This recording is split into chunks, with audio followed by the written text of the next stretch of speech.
So, dito guys, nakikita talaga natin yung separation, pero this is due to work, guys, no? So, itong separation na to, mga kapiksi, this is because of trabaho, no? Pwedeng may offer. Pwedeng may offer sa kanya na mag-abroad o kaya naman relocation. Pwede kasing let's say for example, baka magkasama kayo sa trabaho tapos all of a sudden bigla siya nag-apply sa ibang company, di ba?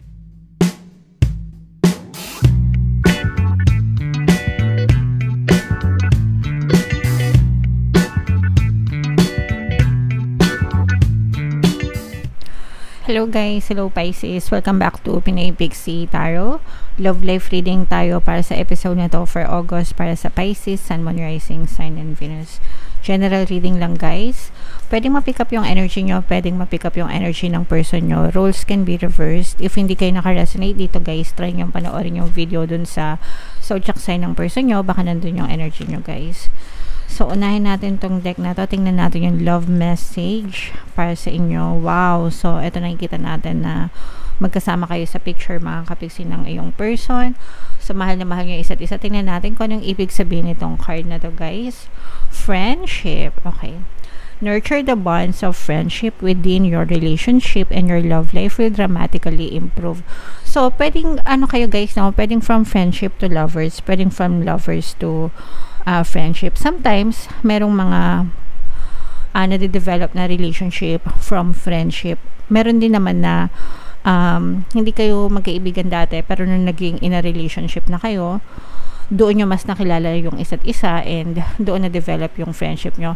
Kaya nga sinasabi na yung best friend, yung lover mo, diba? Siya din yung best friend mo. Kasi syempre, lalo na kung mag-asawa na kayo, araw-araw kayo magkasama, nagsasabihan kayo ng mga problema nyo, sikreto nyo, kayo yung nagkakaintindihan. So, iba talaga kapag nagiging friends din kayo ng person nyo, mga kapiksi, mas nagiging tight yung bonding nyo. Hindi lang puro romance, hindi lang puro kilig, diba? Iba pa rin yung may halong friendship, mga kapiksi, kasi talagang doon mo mararamdaman yung pagpapahalaga sa isa't isa, guys. Okay? So, yeah, maganda na din na-develop din yung friendship, mga kapiksi, sa relationship. Okay? So, tingnan naman natin dito, guys, kung ano yung mga energy sa mga sitwasyon na pinagdadaanan nyo ng inyong person, guys.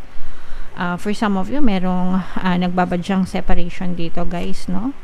Merong heartbroken, ouch. So, ito yung mga sitwasyon, guys. Okay. And then, meron tayong sudden change or pagbabago.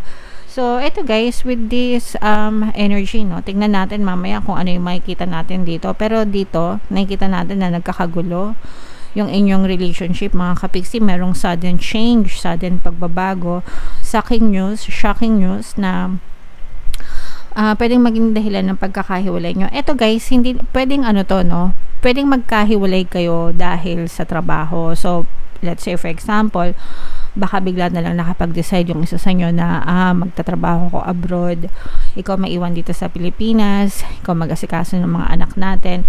So, pwedeng ganon, no? Hindi naman, kumbaga parang LDR. Not necessarily na magkakahiwalay talaga ng relasyon, okay? So, pwedeng ganon, mga kapiksi, no? Syempre, kahit na LDR lang yan, kahit na hindi kayo talaga separated, pero syempre, heartbreaking pa rin yan, mga kapiksi. And nandun talaga yung sadness and bitterness, guys, okay? Pero, yung iba naman, sa iba naman, talagang pwedeng separation na talaga, as in, hiwalay. Breaking up, ganyan. Okay, pwedeng ganon, mga kapiksi. Pwedeng may break up, pwedeng hiwalay, as in separation na hiwalay na yung relationship. Tapos na yung relationship. Okay? So, comment down below, mga kapiksi, if feeling nyo, yung iba sa nyo guys, parang wala pa kayo dito, pero feeling nyo papaganto na yung relationship nyo. So, comment down below if feeling nyo naka-resonate kayo dyan sa mga messages nyo na yan. Alam nyo naman yun, hindi naman na kayo dyan mabibigla. Kasi hindi naman yan sudden for some. Unti-unti din yan. Okay? Unti-unti din yan. Pwedeng may mga signs na nakita na kayo, may mga evidences na kayo, diba? Yung mga panlalamig, yan yung mga usual. Pwedeng hindi na masyado nag-uusap, pwedeng emotionally detached na, 'di ba? May mga ganun, no? Emotionally detached pero physically magkasama pa rin, 'di ba? So, yeah. Tingnan natin yung love tawag dito, ganap, no, sa love life nyo. Shuffle ko to, guys. Habang sinashuffle ko to, panoorin nyo muna yung video natin regarding sa ating paano mag-manifest ng abundance video course.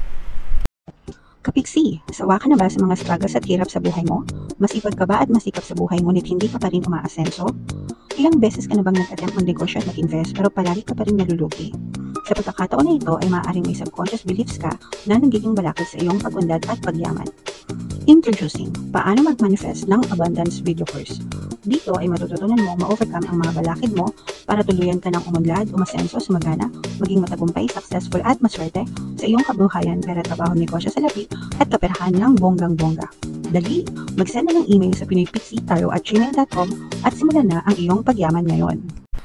Alright. So, sa lahat ng gusto mag-avail ng course, guys, meron tayong discount, 500 pesos until July 31. So, i-avail nyo na yan, guys. Sobrang ganda. And meron din tayong bagong course, paano mawala ang third party at magkaroon ng harmonious na relationship para sa mga kapiksi natin na nagdudusa dahil sa third party ng mga jowa nila. 30% discount until July 31, mga kapiksi. So, i-avail nyo na, guys. So, Pisces, kayo ay na-represent ng King of Cups. Ito yung ating love energy. So, dito, guys, nakikita talaga natin yung separation. Pero, this is due to work, guys, no? So, itong separation na to, mga kapiksi, this is because of trabaho, no? Pwedeng may offer. Pwedeng may offer sa kanya na mag-abroad o kaya naman relocation. Pwede kasing let's say for example, baka magkasama kayo sa trabaho tapos all of a sudden bigla siya nag-apply sa ibang company, di ba? So magkakaroon ng separation, pwedeng magkahiwalay kayo sa trabaho, tapos pwedeng magkalayo din kayo ng lugar, ganyan, di ba? Kasi sometimes baka minsan kapag malayo yung trabaho natin, di ba, nagre-rent tayo, ganyan, parang nangyari sa akin dati.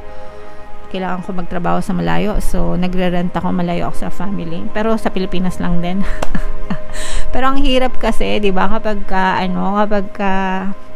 malayo yung work mo, mahirap mag-commute. So may mga ganun, mga kapiksi. So pwedeng ganun yung uri ng separation na meron kayo ng person mo, mga kapiksi. This is because of money goals, no? Yung mga goals sa pera. And pwedeng magkaroon yung mga sudden change na yun. Ito yung biglaan talaga, guys, no? As in sudden change itong pangyayari na to. A very sudden, okay? Parang very sudden change, mga kapiksi. Itong pagbabago na to. So medyo hindi kayo parang nagulat, no? Medyo hindi kayo prepared dito. Pero nakikita natin na this is because of work, definitely. Pero nakita natin na talagang nandun yung gustong i-save yung relationship, 'di ba? Gustong i-save. Syempre hanggang masisave pa rin, hindi naman porket magkalayo na kayo ng trabaho, papabayaan na lang yung relationship, mga kapiksi. Okay? Pero ang nararamdaman ko naman dito, guys, is you're supporting each other, no? Sinusuportahan nyo yung gusto ng person mo, and kung ikaw naman yung lalayo, sinusuportahan ka rin ng person mo, probably because malalim na nga yung friendship ninyong dalawa, so nagkakaintindihan na kayo ng person mo, hindi naman dahil sa kung anong klaseng issue yung separation. Eto, guys, no, so this is more on separation talaga, guys, dahil sa trabaho, dahil sa pera, dahil sa negosyo, pwede, pero not because of any like third party, ganyan. Hindi ganon, mga kapiksi, kasi nakikita natin yung pagmamahal nyo sa isa't isa. Actually, ikaw yung priority ng person mo at saka ng family mo, and gusto ng person mo na mag-manifest ng magandang buhay para sa inyo, mga kapiksi. Gusto niyang parang habang may pagkakataon pa siya na magtrabaho, may mga magagandang offer pa para sa kanya, ganyan. Gusto niyang samantalahin yung mga magagandang offer na yon, mga kapiksi, no? Kasi syempre, kailan pa, 'di ba? Pag matanda na, minsan pag nagiging matanda na, medyo nagiging less na yung opportunity, pero meron pa rin, no? Yun nga lang, parang gustong samantalahin ng person mo habang kaya pa, habang may pagkakataon pa, no? Go, go, go lang sa mga opportunities na to. And yun nga lang, sometimes, kailangang isakripisyo yung paglayo sa pamilya or paglayo sa inyo. Pero nakikita natin na talagang ikaw yung source of happiness ng person mo. Mahal ka nitong person mo, guys, no? Huwag kayong mag-alala. Hindi kayo magkakalayo na hiwalay. Magkakalayo kayo dahil parang LDR, okay? Ganun lang, physically magkalayo, pero emotionally and mentally connected pa rin kayo ng person mo, guys, kasi malalim yung pag-ibig nyo sa isa't isa, malalim yung pagmamahal sa'yo ng person mo. Hindi ito mababaw lang na na kibar lang na type of relationship, hindi ganon. Pang long term ito, pang matagalan itong relasyon na to, at saka ito yung tipo ng relasyon na sinisave or pinaglalaban, sinasalba, kumbaga, okay?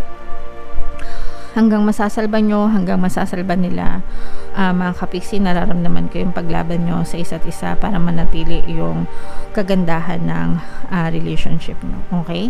So, syempre, supportahan nyo na lang yung isa't isa, guys, and communication is the key. Kahit na LDR, kahit na hindi LDR, basta kailangan constant yung communication, maging open kayo, maging honest kayo sa isa't isa, pag-usapan nyo, no, kung paano nyo malalagpasan, kumbaga, yung mga ganitong klaseng sitwasyon. And yeah, so may mga subliminals tayo, guys. Meron din tayong subliminals for LDR combo yun, mga kapiksi. So maganda yon if ever na naging LDR na kayo ng person mo, pwede mo siyang pakinggan para makatulong sa inyo. And kahit anong subliminals natin, pwede nyo pakinggan, depende sa sitwasyon nyo, mga kapiksi. Basta gamitin nyo lang sa mabuting intentions. Libre lahat ng subliminals, guys. Sandamakmak na yung success stories dyan. Ito yung playlist, pwede nyo pakinggan. Kung gusto nyo magpa-customize, pwede rin. And ito naman yung ating success stories ng paano mag-manifest ng abundance video course. Click here to subscribe, guys, and click here to join our membership program. Thank you for liking, sharing, and subscribing, and see you again next time. I love you all, guys. Have a nice day. Bye-bye.